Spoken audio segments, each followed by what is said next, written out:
Yeah, a conniption here. Jeez. Yeah. He's having a conversation with himself. Don, I haven't talked to you in a couple hours. Yeah, I miss you, buddy. It was a long night last night. You big bald sexy man. Oh, are we live? Oh, yes, we are. You can still call him a big bald sexy man. That is not against the rules. Nope, not against the law. But Can I make it against the rules? If it is, put me in jail, if you know what I mean. Can I do that? Wow. Andy only likes hairy guys. You heard it here first, folks. Yeah. I do. Oh God. I heard big nothing. Old manes. So, but we have nice. But we have the penultimate episode of HawkTalk season 1. That means the second to last episode for all you folks who did not major in English. Episode 5. I guess we'll just get right into it after we do the introductions. I think I'm gonna be kind of kicking back and letting everyone else steer this conversation and tell me why I should be excited about this episode, because this is the first Hawkeye where I'm like, really? I mean, it was all right. It was just like it was. Ian. Yeah, it was okay. I mean, that's the thing. Yeah. It wasn't. I don't know. I just wasn't kind of blown away by anything. And I also had that creeping concern that I have, especially in other Disney and Disney Marvel shows, where we get to this point, we have a second to last episode that's just kind of like, oh, okay, we're going to ease on the brakes. So now how are you going to stuff all the important stuff into the finale? But before we get to that, I have, with me, I'm going to say myself, I'm Ian Simmons of Kicking the Seat. We have David Fowlie of Keeping It Real. We have Will Johnson of the Cinephile Hissy Fit podcast. And we have Don Shanahan also of the Cinephile Hissy Fit podcast and 25 years later. And Every Movie Has a Lesson. We have Annie Banks of Chuckload of Comics and Movie Web. And we have Mark, the Movie Man Krawcheck of Special Mark Productions and the Spoiler Room podcast. We got so many podcasts. It's crazy. We also have Sajiwa here in the chat. He's just finished the episode. Yeah, he just finished, I guess. So he's here to hang out and type with us. I haven't seen him in quite a while. Yeah, well, it's been minutes. But all right, so Hawkeye episode 5. This one is it's called Ronin for very good reason. Now, I feel like it's because now, just for everybody who's watching this or who will be watching this, immediately after tonight's show, this is going to be a little bit of a short one, probably go like 45 minutes. We're going to be jumping over to record a conversation that folks will be able to. Yes, we're going to swing over to Zoom, where the live audience will not be. And we're going to discuss a little film called Spider-Man No Way Home, which people will be able to see on Friday. It's an A24 film, isn't it? Yeah. Wait, yes. that's coming out already? Yeah. I and white. know. Hey, you've been so good at. I've never heard of this one before. Numi Rapace is amazing. I would love to see her in a Spider-Man film. Robert Eggers. Yeah, Eggers has never been better. And John Malkovich as never mind. Anyway, as John Malkovich. John Malkovich. Yeah. No. So that's we're going to keep it a little bit short tonight. But also, I'm going to pop on the spoiler banner because even though most of us on the panel have seen Spider-Man No Way Home, I just want to make sure that if anything leaks out of our mouths that shouldn't, that we're going to be covered for Hawkeye or for Spider-Man. But we're going to, because Mark has not seen No Way Home, he's going to see it the best possible way with family for the first time. That's right. Yes. I'm glad you're doing it. Yes. And make sure this is not a spoiler. It's a warning. Bring a box of Kleenex. Mark's going to be home for Christmas. Mark is, absolutely. And this is from the trailer. This is from the trailer, so it's not a spoiler, but I think of Mark as Doctor Strange in the trailer going like, they're coming through. It means the spoilers, and I can't stop them. Like, that's Mark, I think, Right. No, I fully expect to have something spoiled for me one way or the other. It's not going to. We can do it right now if you'd like. Yeah. The banner's on. I know. I'm kidding. I mean, if you want to, you could. That's fine. No, but I'm absolutely not. What did we say last night? Nicholas Hammond shows up. That's amazing, right? I'm just holding out for my son, so he's back. He actually has an exam on Monday, so we might not actually see it till Tuesday now. But he just found out about it. But yeah. Well, I will say for everybody out there, school is not overrated. I'm a teacher. It's a joke. It's sarcastic. Never mind. Well, I know. I'm just saying, stand up for your profession, sir, even in jest. Well, no, not I guess in jest, because that what's the point of jesting? But I would just say for anyone out there who's watching, it's true. it has All never of it. been more important to. I thought about that. It's never been more important to avoid spoilers for Spider-Man No Way Home. So shut off the internet, go to a cave, whatever. I would because love you to don't want post this. like the top 5 things you could do besides looking at Twitter and Instagram, and it's read a book. read the a book, top 5,000 things you could do besides be binge on watch Twitter. a Yeah. show. Sudoku, Well, I have Make about love to a beautiful woman. visit a nursing home, sing carols to old people. Yeah, I like that one. I have Option 12 3 is out for me, I guess. I have like 12 know. episodes of It's Finally Mine to record. So Well, there you go. I love the So there title you of go. that show. Play a game of Twister good. with your family. All right. Closed. So Correct, Annie, right? as our resident Hawkeye stan, well, I guess you'd have to fight Will for that title. Will, ready? Ooh, But fight you're the fight you're him. the Fight. you're the Fight. I you're know. you're the OG Hawkeye stan because you were here Yeah. from episode 1 through no fault of Will's. No, but well, she's got okay. the cosplay too. Come on, she's got Correct. the That's badass outfit. How too. about this? She's Kate Bishop because she's the young one and the smart one, and I am the old grizzled depressed one, and You're I'll be Grills. Jeremy Renner. Yeah, no, I'm not Grills. Well, then that makes me Pizza Dog. No, Okay. bro. David and I will cover. yeah, the Don's both. one of the. I gotta wear my movement guys. tracksuit next episode. Yikes. All right. So as I was going to say, now I don't want to lie to people. We are going to keep this show short, which means we have to keep moving or at least start. So Annie, if So- you would do us the honors of synopsizing Hawkeye Ronan. episode 5, Ronan. Absolutely. Just as we want to keep this show short, I am short every day of my life, and I will keep my synopsis even shorter. It's true. We can pick up right where this last episode left off. We see Yelena and Kate actually meeting face to face. It ends up with Yelena breaking into Kate's apartment, offering her food, sitting her down for dinner, really being super light about this. Yelena's in New York. She's here after a quick flashback that flashes back to another character who was another Black Widow who resides in New York as well. She finds herself kind of seeking her out before seeking out Clint Barton, but not before finding Kate Bishop.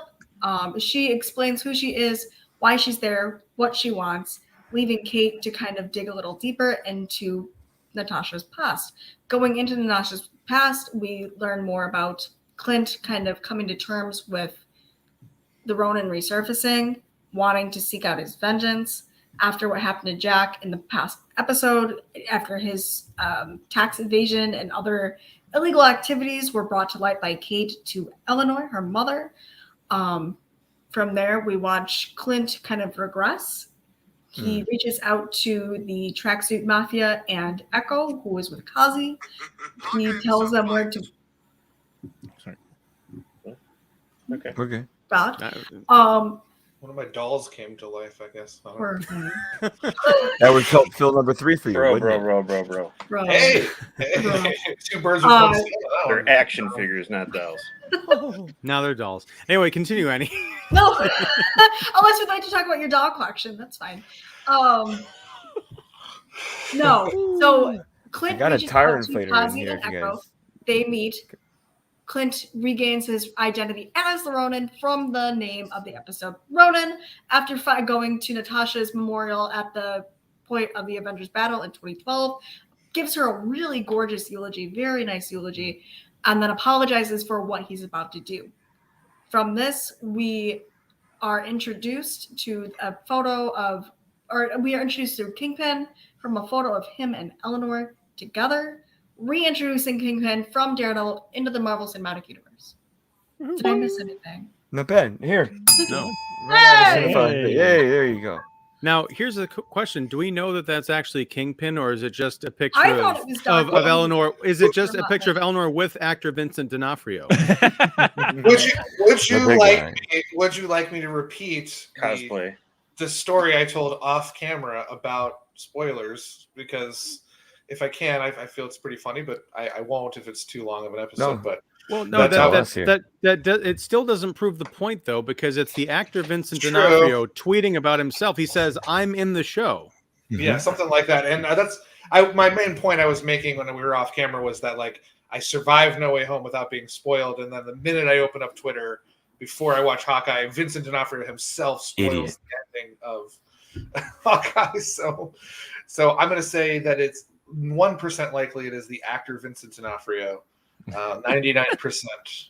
There's still a chance. Then there's still Wilson hope. We've Fisk. been talking about this since 2015. Let's go through some of these comments.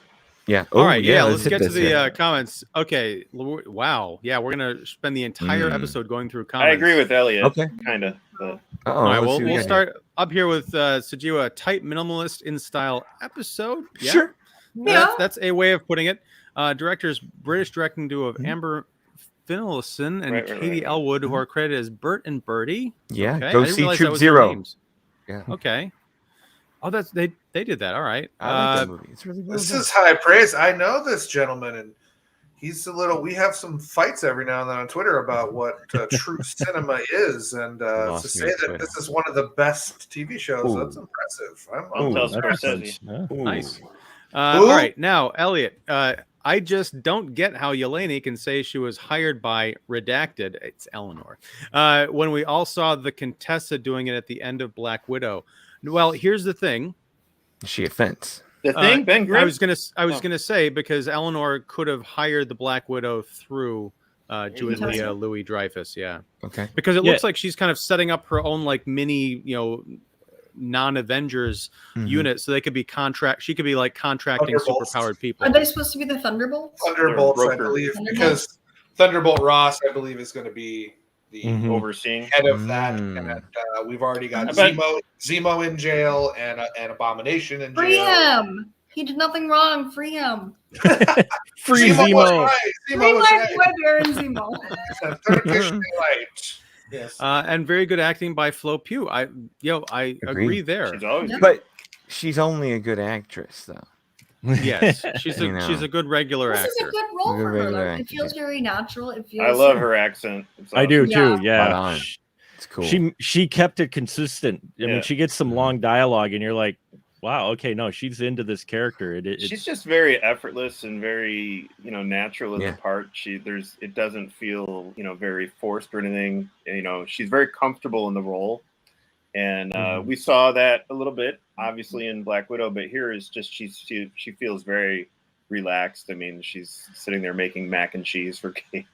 I keep forgetting she's English. Hot sauce brown. She just that hot sauce was awesome. Yeah. And what I like to say about that mac and cheese scene is it's a testament to a great actress. Is she has that playfulness and that funniness that she continues over from Black Widow, but she is also able to turn it on a dime and be dangerous. Like I actually was intimidated at some points where she's like, no. There's no part where you would have killed me. Like you would have. Yeah. And I thought that was a great performance because it switches from funny Yelena to dangerous Yelena, just like that. One of the things I really appreciate about that scene with the mac and cheese is you have two very young, I say very young because I'm an old man, but young, talented actresses really putting it all, and they have a great banter back and forth because you've got Bishop, and she's sitting there, you can see her fighting back, just wanting to punch her at the same time, knowing that if she tries, she's going to be dead.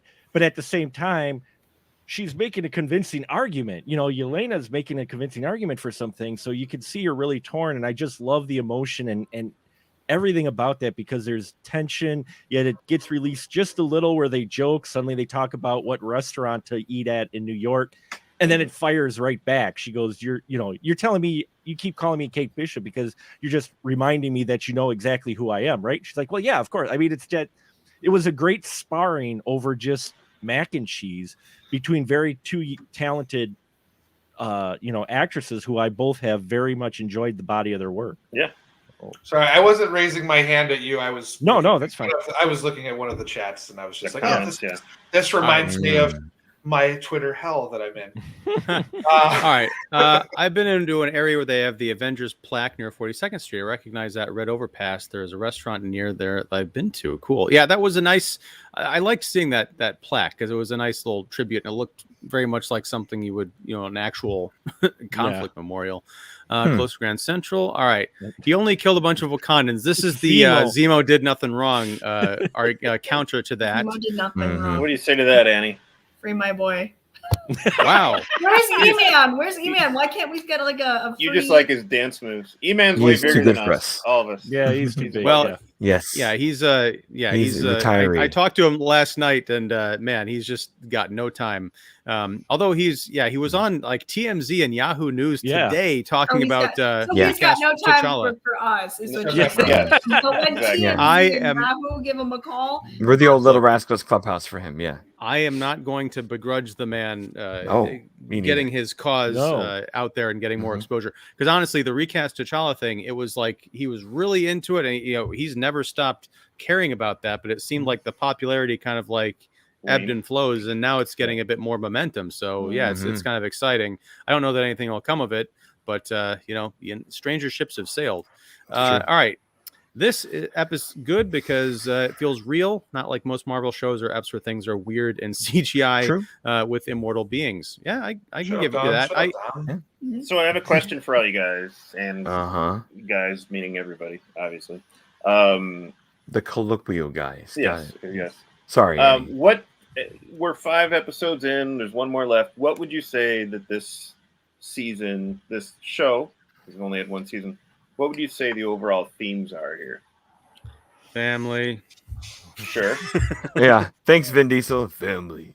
Get it past the Have you corona. guys ever seen the video of all of the Vin Diesels standing around and they're saying family over and over? Oh, That's God. all we need is a Vin Diesel David, I'm multiverse. David, I think we're continuing to multiply a 4 TV show arc of grief. Grief, yeah. There's definitely grief. And I think there's an interesting comment from episode that started with episode 1 with the musical to how young Kate was introduced to Clint. And I think it's this idea of hero worship, right? And how we look at heroes. And with Yelena coming in, it's very interesting because she's just like, what does this Avenger word mean? And Like that. you look at that plaque, and just about everybody involved in the Avengers has, at some point killed somebody, has had blood on their hands, has some regret, I guess maybe Steve could probably be the most, shining star example, but he has killed somebody, and so a number of people. Yeah, a number of people. So it's like, are they heroes? Yes, from a certain point of view. In a certain point of view. Yeah. Where's my Jesus plaque around here? Hello there. How you doing? Alex. But sitting on a log right there. A sister. But anyways, I thought that it was just interesting how, Kate has always wanted to be a hero, and in this episode we kind of touch on that too. She's kind of had to go back to her roots, where she's sitting in her room, and I like that scene where she's laying on her bed and it goes out of focus for a little while. Okay. And then it starts to sharpen the focus when she's looking at everything on her room, her awards, her bow and arrow and everything. And she's like, no, this is what I've always been about. And I'm going to continue doing this no matter what. And there's that kind of resolve. And I think that this episode, I think she's really kind of coming into her own instead of this continued hero worship kind of thing. And, wanting, yes, you're awestruck about finally meeting your hero and hanging out with him and being his partner / sidekick. But I think she's kind of coming into her own in this, episode. So it'll be interesting to see how this closes out. She's morphing the hero worship from blind devotion to using what she's learned from this experience, not only to save him maybe, but also to channel that towards good, I think. Because she's kind of saying like, no, why should I stop just because my hero doesn't want me to be involved? And what makes me, what can stop me from maybe doing things differently than he did, not going down that same path? There's kind of a baton passing kind of feel to this too, where it's like, you kind of got the old. I don't mean everybody's old, because me and Mark, I don't know about Don, we're old, but we there's something about the youth taking the lessons from history and maybe forging the same path and doing it differently, and I like that part. Okay, I'll pile in with the grief. I think I think Clint is here because of familial grief of missing Christmas. I think he's here because of the complete death grief when it comes to Black Widow and Natasha. I think he regrets his time as Ronin, and it's all catching up to him in the same way that he's got it. And, you know, he's watching other people who've had loss come right back at him, you know, with Echo and all that. I think you see the different ways characters are reacting out of grief. You know, he snapped and turned into a underworld assassin. She snapped and wanted to get revenge on the guy who took her father, at least Echo. Kate, in her grief, found a hero to worship the way David's going and became Little Hawkeye Jr. here. And and then when you do all of that over and over, and then the blip, look at like Yelena, and where grief already has landed very quickly with her. And you combine that with the trajectories of Falcon Winter Soldier and Loki's, you know, leaf turning grief, and then of course WandaVision. The theme is loud and clear and huge to me.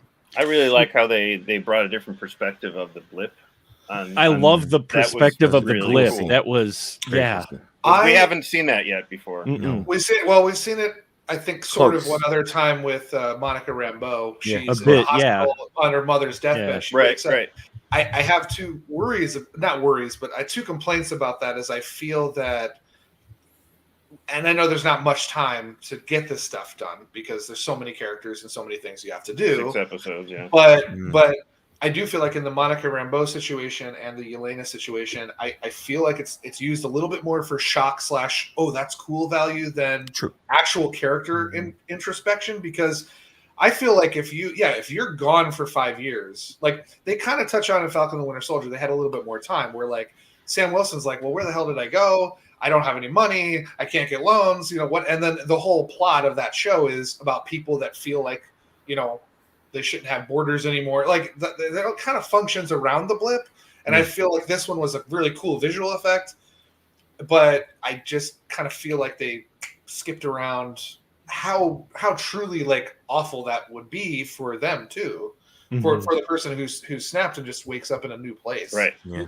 But like I said, it's more of a time thing, but sure. I think they have done it twice so far, and it hasn't exactly hit dramatically as I would like it to.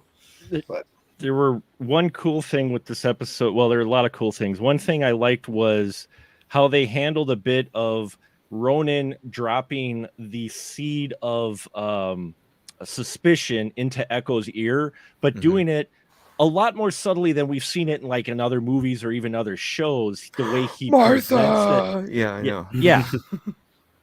Don't give me. Why did you say that name? I will still defend that movie. But anyway, why? Getting back to the. We don't have time. Don't go to him. Getting back to the scene, I liked how he dropped the seed of suspicion and how they even play it later on when Echo is confronting. You know, he's like, oh, you know, why weren't you there? And he's like, oh, they just didn't call me. And you can see the look on her face. That whole thing of where you can see they're taking Echo going, you know, you might have your rage directed incorrectly because again, you know, Hawkeye drops the whole idea of I'm just a tool. He's like, I'm just a weapon. I've been trained to do this. I was pointed by someone, you know, and I loved how they handled that. What I'm having my hard time getting around is it's been 5 years. Everything's back. They know the Avengers are back. We've got a few years or a year or two at least from Endgame. So people know most of the events that have gone around. And you're telling me Yelena or the story hasn't come out on how Black Widow sacrificed herself for the stone. Who would tell that story? Unless Hawkeye's sitting in front of reporters going, guys, the only reason why I'm here. Fireside chat with Clint. Yeah, I guess I can see that, but Red Skull's book tour. I guess I was just with other stories that they've hinted at that have come out that people found out about the events of movies, even though the public didn't see it. I guess I was just like the Thanos is right coffee mugs and things like that. Yeah. You know what I mean? It's just one of those things where I get it, but at the same time, and I understand she has rage for her sister dying. But at the same time, I don't know. It's just she's too into this, just immediately taking at face value what she was told from someone like at the end of, you know, Black Widow, from someone she didn't even know. Oh, here, look at this. And it's like, When they open up the Jeremy Renner app and it's pictures of him. I have a hard time believing that like Natasha wouldn't have talked to Yelena about Clint and all that. You know, like why would I agree? Why would Yelena readily take this assignment, knowing how Natasha felt about Clint and they had such a close relationship? You mean? I mean, Clint and Natasha had a close relationship, and so you mean tell me that she never talked to her about Clint? The only thing I can think of is if she was fed contradictory information by the people who hired her. Yeah, she's because you can always say that, oh, well, all that stuff about, Natasha sacrificing herself, that's all propaganda, whatever Clint threw her off the cliff. I have no idea. But I do feel like there is something there's a missing piece here, because I agree. It doesn't, we've seen this character be too smart and too with it in Black Widow and even in this series to be this, gullible and vindictive. I was going to say, what did she do the research? What did she have? She has the resources. They have the technology. She could seek out Clint and sit down with Clint as she did with Kate, with Kate. Right. And be like, "Yo, what happened?" Instead why have I been hired to kill you? Yeah. Can I go back to the Echo thing that Mark brought up? Yeah. About, I didn't mean to cut the conversation out there, but I see the Echo thing being the opposite side of the coin with the Kate thing. I see that. I think that's her looking in the mirror moment, because Hawkeye takes the mask off and you just see this depressed, grizzled Jeremy Renner. And I think for the first time, because there's a little teeny scene in there where her buddy or whatever is like, "Hey, you can tell me it hurts in front of me," and she's like, "There, I opened up. See, whatever." Yeah. And I'm sorry, that was a crude way to do ASL. I apologize, but she is very closed off, and she is using the rage the way Ronan did, whereas Kate is using the good qualities of the Hawkeye, and maybe is going too far in the worship direction. She's going too far in the revenge direction. She has that mirror moment where he's just like, "Look at me, look what I've become, and look what I had to do. You're next if you don't stop." So I think that's why I bought her sudden suspicion, because I think for the first time she's like, man, because she's very young too. I imagine she's in her 20s as well. She's probably like, man, you're right. Like, what if I become this? She could become Ronan like she did in the comics. Exactly. Spoiler. I think because they're giving her own show, they're going to steer her in the hero direction. So I saw it both as a necessity for the plot, but also I believed it because I think this episode has been emphasizing with Kate and with Echo that you can worship or model yourself after. In this case, Echo was modeling herself after Hawkeye, didn't know it. And those can lead down bad paths, and then you can turn it around and go. You're gonna go off either. Will. I think that we've seen Kate just refuse to disillusion herself with Clint. I think that there is something holding on to this hero that she has created this social relationship with. And now that it's manifesting, she gets to live that out. She knows he's the Ronin. She absolutely, last week, she sat down during their Christmas marathon and she's like, "You're the Ronin, aren't you?" And you're like, "Oh, okay. This is there goes, she's stripping apart this reality, and we're getting down to the core of who Clint is." And I think that she still chooses to hold on to this imagery of saviorism and hero and iconoclasm with Clint. And I think she's mutating it. I think she's mutating into something positive. You know what I mean? And especially during the scene with Yelena, where she sits down and she defends him so tooth and bone. That's cool to see, because he's not this guy. He's not that guy, and she still wants to say that he's that guy. And I think that kind of pits how fans of the MCU perceive Clint, and that's how comic fans view Clint. You folks are doing such a great job of wringing the small amount of water that is in this episode, because I'm going to help Ian. I'm going to volley this back up to Ian, because this episode is the dreaded word of filler to me. I'm sorry. Like, this is all cute characters. Really? And I acknowledge all that, but I'm with Ian here. This is a 3-foot putt that's 2 feet short of the hole because they're going to. Oh, this wasn't the 10 pounds of water in the 5-pound bag or whatever. No, that's the DC movie. That's different. That's different. Okay. Yeah, that's Batman v Superman. 10 pounds of sugar in a 5-pound bag. I don't get it. I don't get that criticism. That's what people are saying about episodes 1 and 2. No, it's character development, but you place this 5 before 6. It's just. Well, I actually wanted to ask David about that. I wanted to ask David about that because I know that they're saying it's a miniseries. I think they've always said each one is kind of a miniseries, and then at the end of Loki, they said season 2. Like, I feel there's so much being introduced right now that it's got to be a season 2, right? Well, a lot of this is going to bleed off, like you said, into Echo. A lot of people are saying, "Oh, Quint's going to die." He's not going to die. Look, this is a Christmas show. There's one more episode left. Hey. They're not going to kill off. They're not going to kill off. You never know. Well, hold on. He's going to get home for Christmas. Come on, we're going to build up to that. Come on. But will he be alive when he gets home? No, right. They're not. In a body bag. He's not. He's not going to get killed. I think he's going to actually officially at the end of this retire and hand off the baton to Kate Bishop properly. She will take up. Or to his, he will actually sit down and break away from the Hawkeye because part of this is all of him dealing with his past so he can move on. And I think we're going to get that. I guess, but he's like Michael Jordan at this point. He's retired twice and come back. Yeah, so I don't know how many times he's going to retire. So now he's going to play baseball. Yeah, that's right. Then he's going to play baseball. Look at this guy. Well, that's why he wasn't in Infinity War. He had to go do something else. He was playing for DC for a year or something. I mean, because out of all the superhero characters, he's the one that we've seen so far that's still alive. He really doesn't have any special power, and you could believe him finally taking, because they already dropped the idea of his wife and kids. They're far enough away from everything.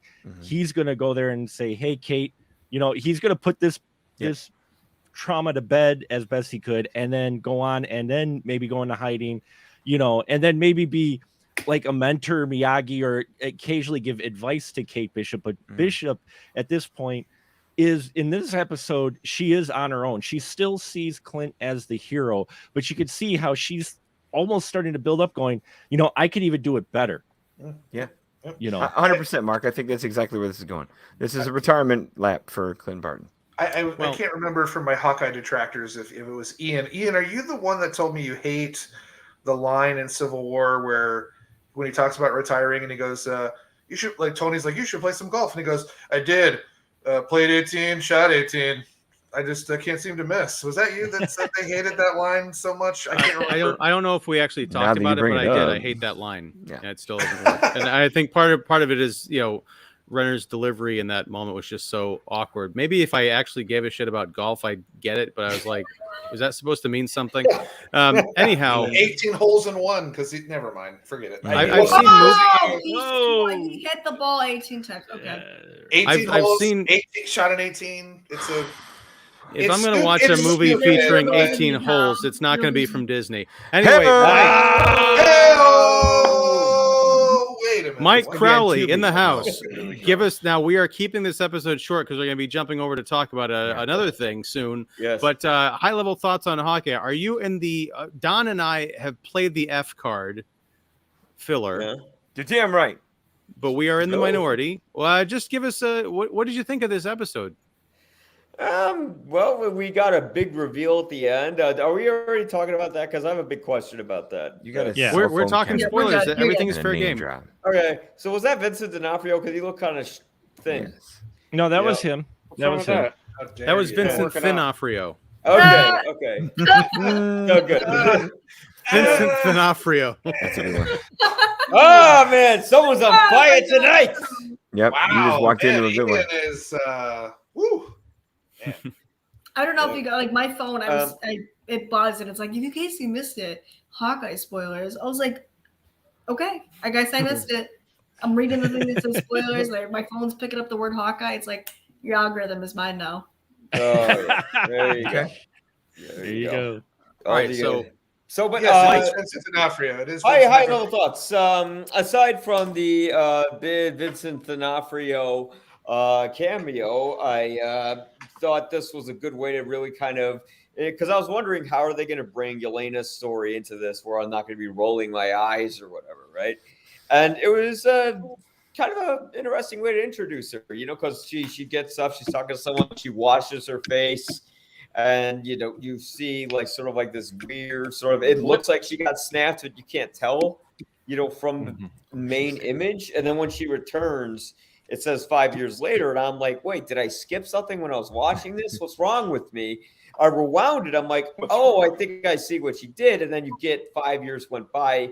She doesn't really know what happened. Thus, she thinks because they were both in that place together that he killed her. So, you know, judging by that, it makes more sense as to sort of that weird kind of like little trailer at the end. You know, when she finds out that Hawkeye is at her gravestone, he thinks that he killed her. So outside of that, I thought that was great, and I don't remember much outside of the episode. Outside of that, You don't say. yeah. What's I'm the trying one? to think about the episode. I'm like, yeah, I don't really remember much other than Vincent D'Onofrio and then Yelena. The Like, one thing everything that was else- revealed that we knew all along.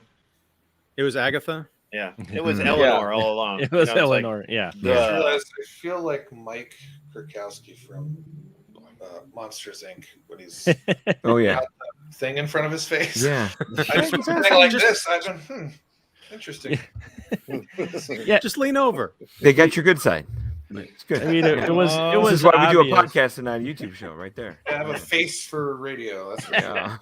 Don't Yeah, we all? I want to ask the group a question as we get ready to wind down. We talked about how Clint goes to the Avengers Memorial plaque. I like that he took out his hearing aid to kind of shut everything out and be able to speak to Natasha. Yeah. And he's kind of like talking about what he's about to do. He's kind of like, you know, forgive me for what I have to do. What did did he kill those tracksuit guys? Because I don't feel like he did that. I got more of a Batman Begins vibe where he's in the shipping container yard, but then he kind of goes after Echo, but he lets her go, and I never got the sense that, or from that scene, that he was going to kill her. I think the key thing is remember that she pulled him out of this in Endgame, and so forgive me for what I'm about to do. Is I'm about to put this suit back on. I'm about to be Ronin again. Yeah. And forgive me for doing this, but he has to do this to make a point to Echo. Yeah. You know, Right? and- But I guess, but Yeah, but kill that's the anybody. thing. Is like just a like part. putting. I could understand if he was apologizing because he's about to go murder everybody, but he's literally just putting on the suit because he needs a disguise. well, Well, that's the I thing mean, is he's saying it to It's the her. implication that he's going to be killing people again. No, I don't Well, know. It's a I trauma don't know. point to me. It would be like, you know, you put on the outfit of which, you know, your entire life is. I mean, because we live in a superhero world in this. We live in a universe. society. It's about oh God. It's all about, you know, iconography and identification and stuff. And they have played with this idea of what's it called, branding. And to him, he's been more Ronin than Hawkeye in terms of people know the Ronin more than they probably do Hawkeye. And I don't know, to put it on, it's like putting on old shoes that, you know, it just reminds you. It's almost like a trigger. You know, putting it something on. he's proud of. No, exactly. Like, why would you put that on? Like, he thought when he took it off, it's done. You know. I would think it'd be more impactful if he was saying it to someone who was alive and, you know, like one of the family members of someone that Ronan had killed. Because saying it to Natasha, I get it, but I only think it really works because you guys are doing a great job of highfalutin explaining it away. But Thank you. Natasha, A, doesn't care. B, if she was around, she'd be like, well, you're not going to actually go kill anybody. You're just literally need a disguise. You don't have your new costume yet. You're just gonna scare someone. That's what It was so a nice anticlimactic little about it. Yeah, it was a nice moment. But if the other thing, I think it would have been helpful. And I don't think they would have done this because it's a Disney Plus show. Honestly, I don't think they're going to turn the killer or turn the hero Hawkeye back into that ravenous berserker Wolverine style killer. I think if we had seen that, that might have given Kate Bishop a new dimension because we keep talking about hero worship. She understands that he was Ronin, but she doesn't know what that means. No, she doesn't. No, she doesn't. Well, And I think would if she had be- seen, yeah. she had seen him up on that roof as she, you know, rescued him from, from Echo, from Maya. If she had seen him brutally killing all those people, it would have been interesting to see her hesitate or even to shoot for his leg to like stop him from trying to put him down, because she was like, no, you can't do this anymore. I think that's a writing problem too, because I think I talked about this on the last one that I was on. I don't know how to view these tracksuit guys. Like, are they clowns or are they legitimately? If the Kingpin's running them, are they legitimate or are they goofballs? And if that kind of plays into it too, because it's like, yeah, I mean, he could easily kill them, and that would probably be more likely, that he would just dispatch of them instantly. Yeah. I mean, they're goofballs. Yeah. So I don't quite get it. Like I've never been sure how to take that. I mean, Kingpin's overseeing a lot of different, criminal organizations, and this is like the lower tier. Right. It's a single A ball club. I agree with what Sajua just says, honestly. What he said. But. Yeah, I agree. He was talking to himself, giving himself permission to put on the Ronin suit. When we talked to the dead, we were talking to ourselves. So yes, he was, but he was talking to Natasha, right? I mean, even if he was talking to himself ultimately, because I mean, when you see people in cemeteries talking to gravestones, I mean, they're talking to themselves. Yeah, essentially. Mm-hmm. Yeah, I know, but again, you guys, we're being given this visual language because film and TV is a visual medium. So when you're saying, well, he wasn't really talking to he was talking to himself, well, then have him sitting in an apartment like praying or something. Yeah. This episode is like got these really weird bits where it's just kind of like I'm seeing cracks. This swordsman was framed. And here's another problem. The 19th villain of this series. Like, what are we doing with any of these people? Yeah, he's not. Really. I mean, he could be being used by Eleanor. I want to see him come back as full swordsman. Oh, absolutely. I would too. I would like to see them do something with, because here's the thing. In the context of this show, if you don't have any connection with the comics, if you're a complete, you're an MCU fan, but you're kind of like a newbie to Hawkeye as being anything but, the B-list Avenger, then you're like, why do they keep emphasizing this guy, Jack? Is he important? Is he not important? We, who know that he becomes a supervillain in some incarnation, are like, oh, well, they're building up something.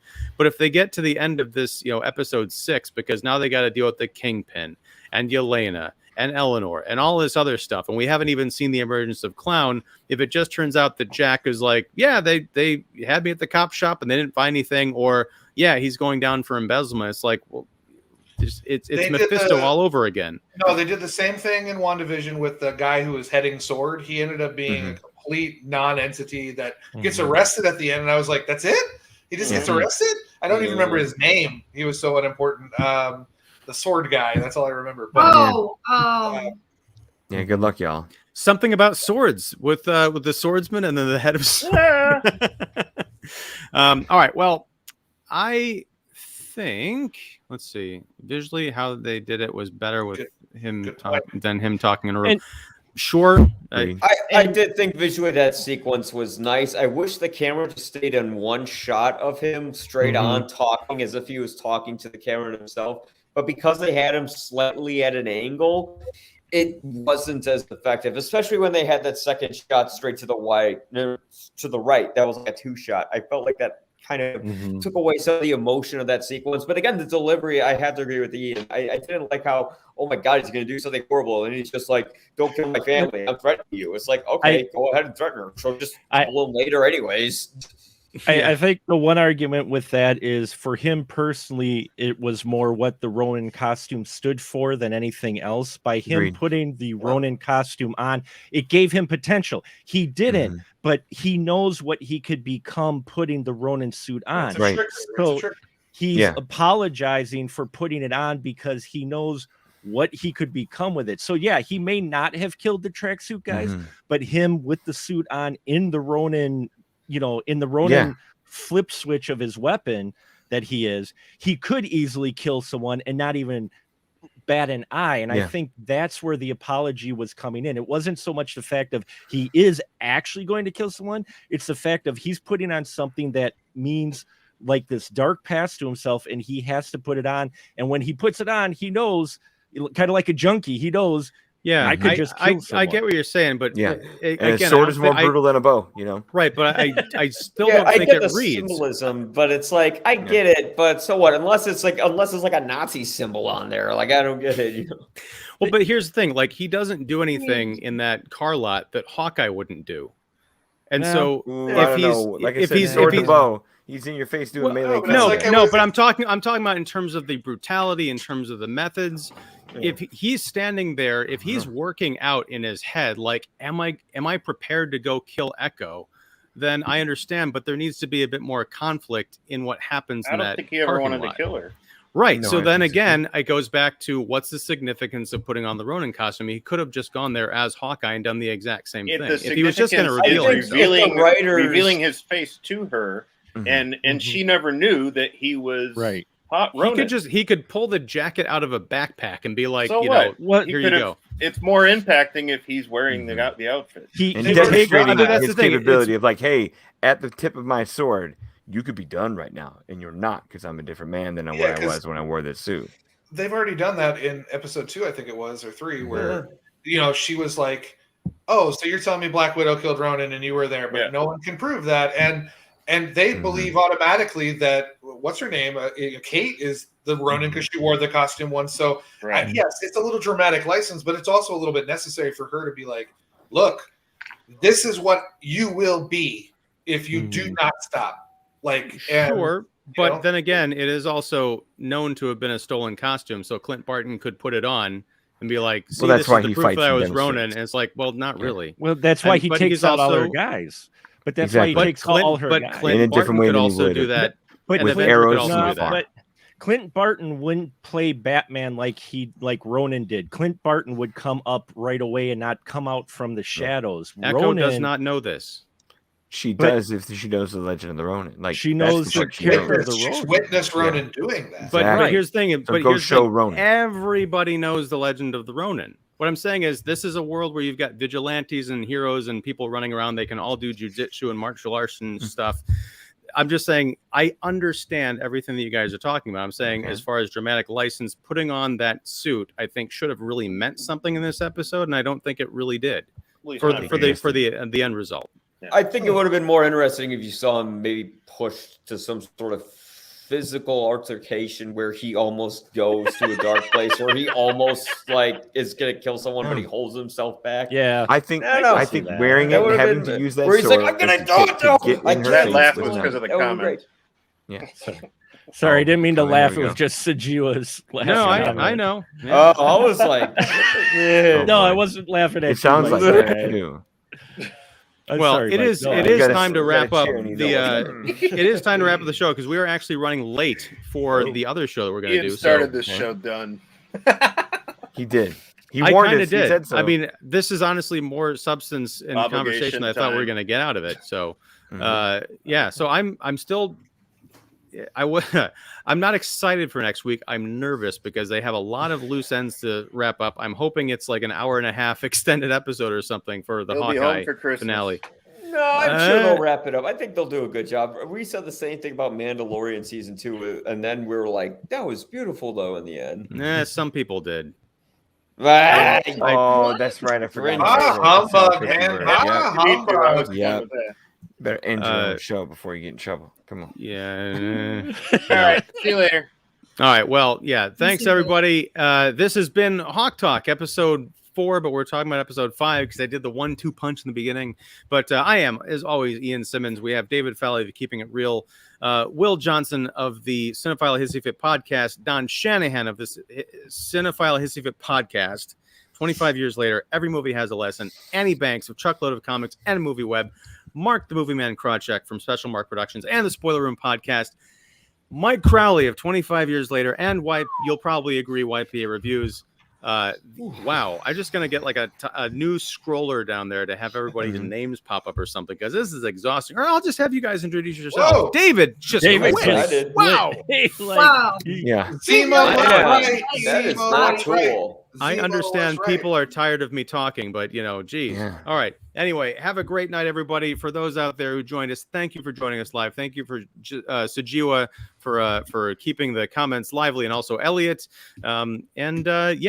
please like and subscribe to this channel and check out all of my lovely and talented co-hosts, outlets, and information down below in the description. Right. And Don, yes. Happy to be here. Yeah, so we're going to jump over and talk about Spider-Man. You'll be able to see that No Way Home conversation sometime on Friday. Thanks much, everybody, and take care. And now we are going to end